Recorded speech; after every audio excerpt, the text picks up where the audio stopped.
Egas Muniz, portanto, é o neurologista mais conhecido português no mundo. Aqui, em particular, tem uma importância porque é o distrito onde ele nasceu. Portanto, ele nasceu em Avanca, pertence aqui ao distrito de Aveiro.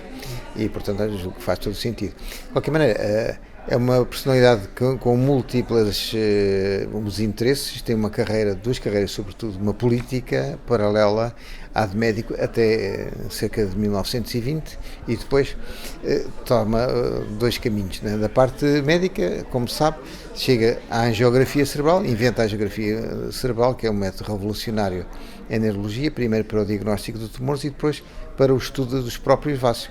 E é fantástico, isto já lá vão 95 anos e a angiografia rejuvenesceu com as novas técnicas de terapêutica endovascular, nomeadamente o tratamento do AVC agudo. Julgo que Egas Muniz nunca sonharia, se calhar sonhou, que se pudesse utilizar a angiografia para remover trombos dentro dos vasos. Não é? Esta é uma grande vantagem que torna quase esta descoberta e esta prática da angiografia como uma técnica que passa a ser imortal daqui, porque não estou a ver que se possa passar sem ela no futuro. Mas pronto, mantém um rejuvenescimento, não envelheceu, antes pelo contrário, tornou-se uma prática diária nos grandes hospitais, em que há vias verdes do AVC. Do outro lado, claro que a geografia não serve só para isso, mas pronto, essa é talvez a coisa mais importante no dia a dia, com maior expressão. E do outro lado, temos toda uma carreira política que faz com que Egas Muniz de facto seja um marco, uma figura incontornável da história da primeira metade do século XX, desde que ele acabou o curso, passou a ser deputado, depois fez toda uma carreira pelas controvérsias da Primeira República, mas foi tendo funções importantes, nomeadamente foi ministro dos Negócios Estrangeiros, foi o chefe da delegação portuguesa à Conferência de Paz em Versalhes, esteve envolvido em movimentos políticos, até tentativas revolucionárias, e portanto não é possível falar da vida política portuguesa, sobretudo até aos anos 20, 1900 até aos anos 20, portanto o fim da monarquia, a mudança do sistema para a República, sem que apareça o nome de Egas Muniz. Você não consegue ver um livro sobre este período da história de Portugal onde não esteja o nome de Egas Muniz. E portanto isto depois ainda teve, claro, algumas repercussões daí para a frente, mas foi uma personalidade que conseguiu juntar duas facetas em grande parte simultâneas. E com maior prestígio, toda a gente, quem está enfim, na política conhece, em Portugal, conhece Egas Muniz, o nome todo.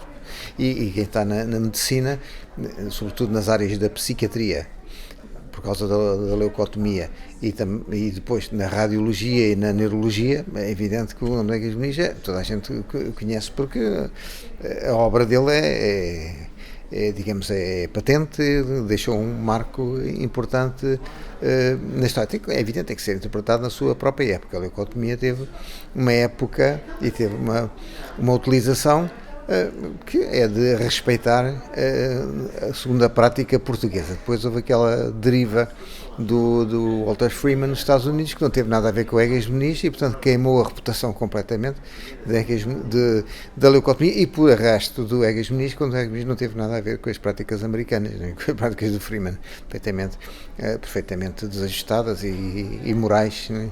E que, portanto, faz com que hoje ainda nos Estados Unidos falar em lobotomia ou leucotomia, lobotomia é o nome que o Freeman deu nos Estados Unidos, é de arrepiar. As pessoas insurgem-se, acham um procedimento criminoso, e daí ter-se falado em tirar o prémio Nobel, coisa que nunca se fez a ninguém, nunca, não está previsto sequer, mas não tem nada a ver com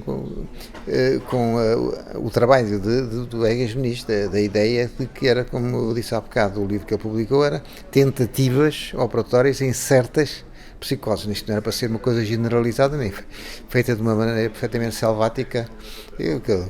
Digamos, quem precisava de ser leucotomizado, acho que era o Walter Freeman, que ele teve um comportamento de facto perfeitamente desajustado. O que é certo é que deu uma má imagem com as milhares de pessoas que foram submetidas a este procedimento nos Estados Unidos. Provavelmente, se não fosse isso, o prémio Nobel hoje não se falava do assunto, não é?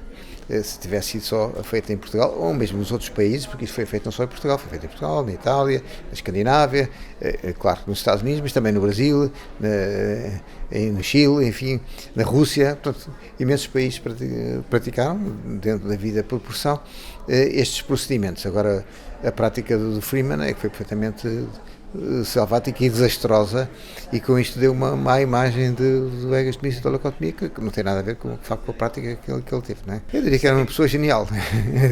Genial, de facto, foi extraordinário que ele conseguiu fazer duas coisas, ter uma intervenção política tão intensa, porque ele era um político, na altura, em que teve a maior intervenção, sobretudo na Assembleia, portanto, no Parlamento.